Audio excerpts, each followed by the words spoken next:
बहुत महंगा शौक है, बहुत महंगा शौक है। बहुत महंगा शौक है। तो क्या कहेंगे फिर, कबूतर उड़ा लेंगे बसंत पे यही होगा भाईजान, भी देख लेंगे या फिर लूट के? लूट के भी वही काम करेंगे जो पहले करते रहे हैं। कैसे कैसे लूटते थे? जैसे लूटते क्या बना के किसके साथ पकड़ते थे? गुड्डे गुड्डे के साथ पकड़ते थे, जामबड़ के साथ पकड़ते थे। चांबे चांबे बनाए जाते थे जी, जामबड़ जिसको कहते हैं वो बनाएंगे और गुड़ियाँ लूटेंगे, उसके बाद शौक पूरे हाँ फिर वही शौक पूरा होगा।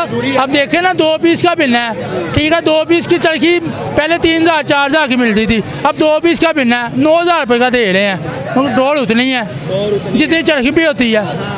बिल्कुल ऐसा ही है जी। देखिए डोर उतनी भी है या नहीं ये भी नहीं पता, लेकिन कच्चा धागा जो है उस पे आप, अच्छा जो कच्चा धागा है डोर का मयार तो आप समझते हैं, वो अगर जरा सा बड़ा गुड्डा उठाएंगे। जो पहले डोल ढाते थे ना वो डोल मोटी होती थी, ये डोल बरीक है, इससे गर्दनें नहीं कटेंगी, कुछ भी नहीं, कोई हादसा नहीं होगा। इससे गुड्डा भी थोड़ा सा उड़ेगा और टूट जाएगा। टूट जाएगा, बस काटोगे बस काटोगे आप, वो इतना तक ही है बस।